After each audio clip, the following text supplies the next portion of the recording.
ਗੱਲਬਾਤ ਟੀਵੀ ਦੇਖ ਰਹੇ ਸਾਰੇ ਦਰਸ਼ਕਾਂ ਦਾ ਸਵਾਗਤ ਹੈ ਜੀ। ਮੈਂ ਜੀਵਨ ਸ਼ਰਮਾ। ਇਸ ਮੌਕੇ ਅਸੀਂ ਮਾਨਸਾ ਜ਼ਿਲ੍ਹੇ ਦੇ ਭੀਖੀ ਦੇ ਵਿੱਚ ਮੌਜੂਦ ਹਾਂ। All India rice miller association Bhikhi ਦੇ ਵਿੱਚ ਇੱਕ ਮੀਟਿੰਗ ਰੱਖੀ ਗਈ। ਸਮੂਹ ਸ਼ੈਲਰ ਜਿਹੜੇ ਮਾਲਕ ਸੀ ਉਹਨਾਂ ਨਾਲ ਤਰਸੇਮ ਲਾਲ ਸੈਣੀ ਨੇ ਆਪਣੇ ਵਿਚਾਰ ਵਟਾਂਦਰਾ ਰੱਖਿਆ ਤੇ ਆਉਣ ਵਾਲੀਆਂ ਸਮੱਸਿਆਵਾਂ ਤੇ 2021-22 ਦੀ ਜੋ ਪਾਲਿਸੀ ਹੈ ਉਹਦੇ ਸੰਬੰਧ ਦੇ ਵਿੱਚ ਗੱਲਬਾਤ ਕਰੀ। ਆਓ ਇੱਕ ਝਾਕ। ਮਾਨਸਾ ਦੇ ਭੀਖੀ ਵਿੱਚ ਆਏ ਹੋਗੇ, ਜਿਹੜੀ 21-22 ਦੀ ਪਾਲਿਸੀ ਹੈ ਇਹਦੇ ਬਾਰੇ ਵਿਸਤਾਰ ਨਾਲ ਦੱਸੋ।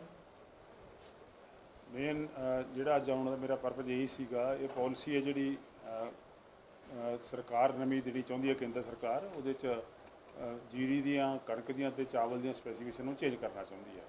ਪਿਛਲੇ ਦਿਨ ਸਾਡੀ ਮੀਟਿੰਗ ਹੋਈ ਹੈ ਕੇਂਦਰ ਸਰਕਾਰ ਦੇ ਵਿੱਚ ਵੀ, ਜਿਹਦੇ 'ਤੇ ਅਸੀਂ ਆਪਣਾ ਵਿਰੋਧ ਜਤਾਇਆ ਹੈ। ਸੋ ਇਸ ਮੀਟਿੰਗ ਨੂੰ ਅੱਜ ਮੇਰਾ ਆਉਣ ਦਾ ਮਕਸਦ ਇਹ ਸੀਗਾ ਵੀ ਘਰ ਘਰ ਜਾ ਕੇ ਇਸ ਇੰਡਸਟਰੀ ਨੂੰ ਯੂਨਾਈਟ ਕਰਨਾ, ਕਿਉਂਕਿ ਬਹੁਤ ਵੱਡੀ ਸਟਰਗਲ ਸਾਨੂੰ ਸਾਹਮਣੇ ਦਿਖਦੀ ਹੈ। ਸਪੈਸੀਫਿਕੇਸ਼ਨਾਂ ਦੇ ਨਾਲ ਨਾਲ ਸਰਕਾਰ ਵੱਲੋਂ ਜਦੋਂ ਅਸੀਂ ਜੀਰੀ ਲੱਗਣੀ ਹੈ ਤਾਂ ਸਾਨੂੰ ਕਿਹਾ ਜਾਊਗਾ ਕਿ ਤੁਸੀਂ PV ਕਰਨ ਤੋਂ ਬਾਅਦ ਤੁਹਾਡਾ ਜਿਹੜਾ ਹੈਗਾ ਅਸੀਂ ਮਾਲ ਚੈੱਕ ਕਰਾਂਗੇ, ਫਿਰ ਤੁਸੀਂ ਸ਼ੈਲਰ ਚਲਾ ਸਕਦੇ ਹੋ। ਇਸੇ ਤਰ੍ਹਾਂ ਪੰਜਾਬ ਸਰਕਾਰ ਕਿੰਨੀ ਪੈਸਿਆਂ ਦੀ ਗੱਲ ਕਰੀਏ, ਸਾਡੀ ਲੈਵੀ ਸਿਕਿਉਰਿਟੀ 5-5 ਲੱਖ ਰੁਪਈਆ ਹਰ ਸਾਲ ਸ਼ੈਲਰਾਂ ਵਾਲਿਆਂ ਦੀ ਜਿਹੜੀ ਹੈਗੀ ਹੈ ਤਕਰੀਬਨ ਉਹ ਮੋੜ ਹੀ ਨਹੀਂ ਜਾ ਰਹੀ, ਜਦੋਂ ਕਿ ਸਿਕਿਉਰਿਟੀ ਜਿਹੜੀ ਹੁੰਦੀ ਹੈ ਰਿਫੰਡੇਬਲ ਹੁੰਦੀ ਹੈ। ਅਤੇ ਇਸੇ ਤਰ੍ਹਾਂ ਮੈਨੂੰ ਆ ਕੇ ਬੜੀ ਹੈਰਾਨੀ ਦੀ ਗੱਲ ਹੋਈ ਹੈ ਕਿ ਮਾਨਸਾ ਦੇ ਵਿੱਚ ਕੁਛ ਸਾਰੀਆਂ ਏਜੰਸੀਆਂ ਨੇ ਜਿਹੜਾ ਬਾਰਦਾਨਾ ਅਸੀਂ 4 ਮਹੀਨੇ ਹੋ ਗਏ ਲਾਇਆ ਹੋਇਆ ਉਹਦੀ ਪੇਮੈਂਟ ਨਹੀਂ ਦੇ ਰਹੇ, ਜਦੋਂ ਕਿ ਅਸੀਂ ਨੇ ਟੈਂਡਰ ਪਾ ਕੇ ਪੇਮੈਂਟ ਬਾਰਦਾਨਾ ਦਿੱਤਾ ਹੋਇਆ ਹੈ ਅਤੇ ਉਹਦੀ ਪੇਮੈਂਟ ਨਾ ਦੇਣ ਦਾ ਮਤਲਬ ਨਹੀਂ ਮੇਰੇ ਨੋਟਿਸ 'ਚ ਆਇਆ। ਔਰ ਹੋਰ ਕੁਛ ਗੱਲਾਂ ਜਿਹੜੀਆਂ ਡਿਸਟ੍ਰਿਕਟ ਮਾਨਸਾ ਅਤੇ ਬਠਿੰਡੇ ਦੇ ਵਿੱਚ ਇਕੱਲੀਆਂ ਲਹਿਦਾ ਤੌਰ 'ਤੇ ਹੋ ਰਹੀਆਂ ਨੇ। ਮੈਂ ਪ੍ਰਧਾਨ ਸਾਹਿਬਾਂ ਨੂੰ ਸਾਰਿਆਂ ਨੂੰ ਕਿਹਾ ਕਿ ਮੈਨੂੰ ਦੱਸੋ, ਤਾਂ ਮੈਂ ਯੂਜ਼ਰ ਚਾਰਜ ਦੀ ਗੱਲ ਕੀਤੀ ਇਹਨਾਂ ਨੇ, ਉਸ ਮਸਲੇ ਦੇ ਉੱਤੇ ਵੀ ਇਹਨਾਂ ਨੂੰ ਕਿਹਾ ਕਿ ਮੈਂ 1-2 ਦਿਨ ਦੇ ਵਿੱਚ ਤੁਹਾਡੇ ਸਾਰੇ ਇਹ ਹੱਲ ਹੋ ਜਾਊਗਾ। ਮੇਨ ਏਜੰਡਾ ਸਾਡਾ ਉਹ ਸਰਕਾਰਾਂ ਦੀਆਂ ਨੀਅਤਾਂ ਨੂੰ, ਚਾਹੇ ਉਹ ਸਾਡੀ ਸੂਬਾ ਸਰਕਾਰ ਹੋਵੇ ਚਾਹੇ ਉਹ ਕੇਂਦਰ ਦੀ ਸਰਕਾਰ ਹੋਵੇ। ਸਾਡੀ ਇੰਡਸਟਰੀ ਜਿਹੜੀ ਹੈ ਜਿੱਥੇ ਲੱਖਾਂ ਬੰਦਿਆਂ ਨੂੰ ਰੁਜ਼ਗਾਰ ਦਿੰਦੀ ਹੈ, ਕਿਸਾਨਾਂ ਦੀ ਜੀਰੀ ਚੁੱਕਦੀ ਹੈ, ਆੜ੍ਹਤੀਆਂ ਦਾ ਕੰਮ ਚੱਲਦਾ ਹੈ, ਟਰਾਂਸਪੋਰਟਰਾਂ ਦਾ ਕੰਮ ਚੱਲਦਾ ਹੈ, ਔਰ ਅਸੀਂ ਸਰਕਾਰ ਦੀ ਇੱਕ ਰੀੜ੍ਹ ਦੀ ਹੱਡੀ ਹਾਂ ਜਿਹਨੂੰ ਅੱਖੋਂ ਪਰੋਖੇ ਕੀਤਾ ਜਾ ਰਿਹਾ ਹੈ। ਉਹਦੇ ਲਈ ਮੈਂ ਇਹਨੂੰ ਲਾਮਬੰਦ ਕਰਨ ਵਾਸਤੇ ਮਿਲਰਾਂ ਨੂੰ ਆਇਆ। ਅਤੇ ਜਿਹੜੀਆਂ ਇਹ ਨੀਤੀਆਂ ਨੇ ਅਸੀਂ ਇਹਦਾ ਵਿਰੋਧ ਕਰਦੇ ਹਾਂ ਕਿ ਜੇਕਰ ਇਹ ਇਸ ਤਰ੍ਹਾਂ ਜਿਹੜੀਆਂ ਸਰਕਾਰਾਂ ਸਾਡੇ ਨਾਲ ਜੇ ਗੱਲ ਕਰੀਏ ਕੇਂਦਰ ਸਰਕਾਰ ਦਾ ਜਿਹੜਾ ਰਵੱਈਆ ਉਹ ਇਹ ਹੈ ਕਿ ਝੋਨਾ ਜਿਹੜਾ ਪੰਜਾਬ ਦੇ ਵਿੱਚੋਂ ਅਤੇ ਹਰਿਆਣਾ 'ਚ ਲੈਣਾ ਘੱਟ ਕਰ ਦੇਣਾ।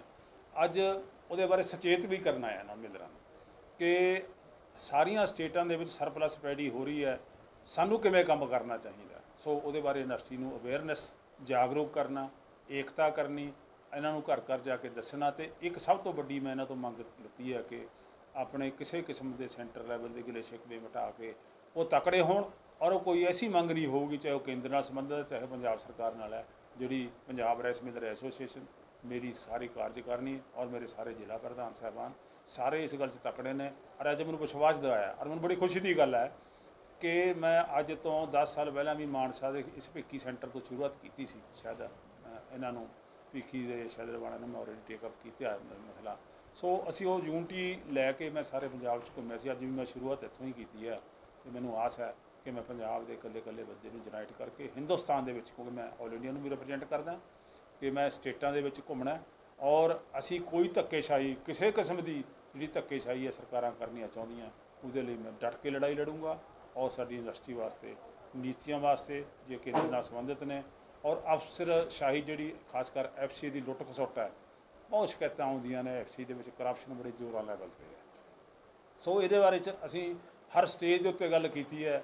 ਇਸ ਕਰਪਸ਼ਨ ਦਾ ਖਾਤਮਾ ਕਰਨ ਵਾਸਤੇ ਵੀ ਅਸੀਂ ਤਤਪਰ ਰਹਾਂਗੇ ਔਰ ਮੈਂ ਕੇਂਦਰ ਸਰਕਾਰ ਦੇ ਵਿੱਚ ਨੀਤੀਆਂ ਨੂੰ ਬਣਾਉਣ ਵਾਸਤੇ ਕਾਫੀ ਜ਼ੋਰ ਲਾ ਰਹੇ ਹਾਂ ਕਿ ਕਰਪਸ਼ਨ ਦੇ ਵਿੱਚ ਖਤਮ ਕਰਨ ਵਾਸਤੇ ਜਿਹੜਾ ਮੈਨੂਅਲ ਸਿਸਟਮ ਹੈ ਇਹਨੂੰ ਅਸੀਂ ਡਿਜੀਟਲ ਕਰਵਾਵਾਂਗੇ। ਔਰ ਇਸੇ ਤਰ੍ਹਾਂ ਜਿਹੜਾ ਹੈਗਾ ਇਹਨਾਂ ਦਾ ਹਰ ਬੰਦਾ ਸਾਨੂੰ ਕਹਿ ਦਿੰਦਾ ਕਿ ਮੇਰੀ ਦਿੱਲੀ ਗੱਲ ਹੈ ਜੀ, ਇੱਥੋਂ ਪੈਸੇ ਇਕੱਠੇ ਕਰਦੇ ਨੇ, ਸਾਨੂੰ ਅੱਖਾਂ ਦਿਖਾਉਂਦੇ ਨੇ।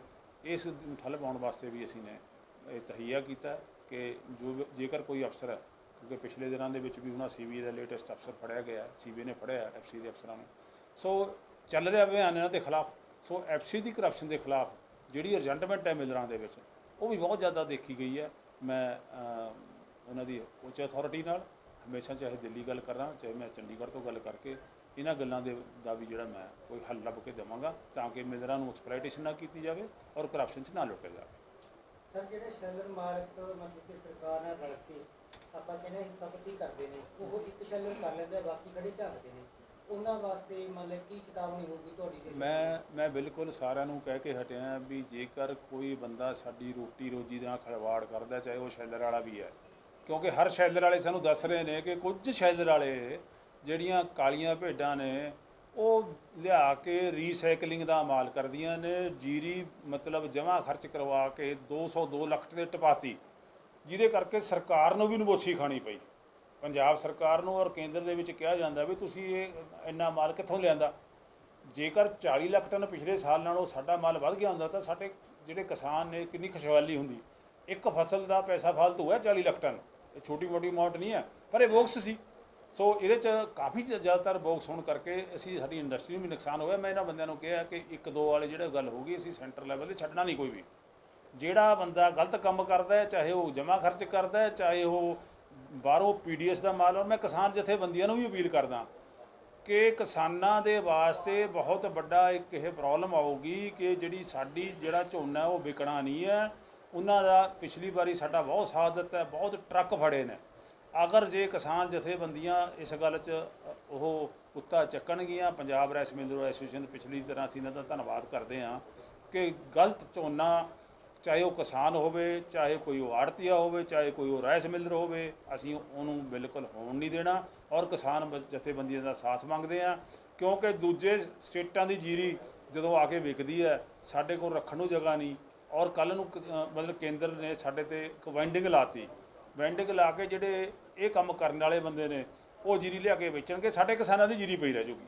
ਸੋ ਮੈਂ ਚਾਹੂੰਗਾ ਕਿ ਕਿਸਾਨ ਜਥੇਬੰਦੀਆਂ ਵੀ ਇਸ ਮਸਲੇ ਸਾਡਾ ਹੱਲ ਕਰਨ ਔਰ ਇਸ ਨੂੰ ਅਸੀਂ ਤਕੜੇ ਹੋ ਕੇ ਜਿਹੜਾ ਇਹ ਕੰਮ ਚੱਲਦਾ ਗੋਰਖ ਧੰਦਾ ਇਹਨੂੰ ਬੰਦ ਕਰਾਂਗੇ। ਦੀ ਪਾਲਿਸੀ ਐਕਸੈਪਟ ਕਰੋਗੇ? ਬਿਲਕੁਲ ਨਹੀਂ ਜੀ। ਇਸ ਜਿਹੜੀ ਕੇਂਦਰੇ ਬਣਾ ਰਹੀ ਹੈ ਜੀਰੀ ਬਣਾ ਰਹੀ ਹੈ, ਇਹਨੂੰ ਮੈਂ ਇੰਡੀਆ ਲੈਵਲ 'ਤੇ ਸਾਰਿਆਂ ਨੂੰ ਉਹ ਕੀਤਾ ਔਰ ਅਸੀਂ ਬਿਲਕੁਲ ਇਹਦਾ ਡਟ ਕੇ ਵਿਰੋਧ ਕਰਦੇ ਹਾਂ ਔਰ ਡਟ ਕੇ ਵਿਰੋਧ ਕਰਾਂਗੇ। ਔਰ ਇਹ ਤੱਥਾਂ ਤੋਂ ਵਿਹੀਨ ਹੈ, ਇਹਦੇ 'ਚ ਕੋਈ ਤੱਥ ਨਹੀਂ ਹੈ। ਉਹ ਕਹਿੰਦੇ ਨੇ ਕਿਸਾਨਾਂ ਨੂੰ, ਕੰਜ਼ਿਊਮਰ ਨੂੰ, ਮਿਲਰਾਂ ਨੂੰ। ਮੇਰੀ ਹੁਣੇ ਹੀ ਮੀਟਿੰਗ ਹੋ ਕੇ ਹਟੀ ਹੈ, ਮੈਂ ਉਹਨਾਂ ਨੂੰ ਕਿਹਾ ਵੀ ਇਹ ਉਹੀ ਇੱਕ ਕਿਸਾਨ ਜਥੇਬੰਦੀਆਂ ਦੀ ਇੱਕ ਤੁਸੀਂ ਹੋਰ ਐਜੀਟੇਸ਼ਨ ਕਰਵਾਓਗੇ।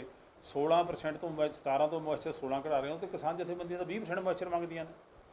ਇਹ ਮੈਂ ਪਿਛਲੇ ਦਿਨਾਂ ਦੇ ਵਿੱਚ ਔਰ ਉਹ ਕਹਿੰਦੇ ਫੋਰਨ ਮੈਟੀਰੀਅਲ ਜੀਰੀ 'ਚ ਘੱਟ ਕਰ ਦਿਓ, 2 ਤੋਂ 1% ਕਰ ਦਿਓ। ਇਸੇ ਤਰ੍ਹਾਂ ਸਾਡੇ ਚੌਲਾਂ 'ਤੇ ਘਟਾ ਰਹੇ ਨੇ।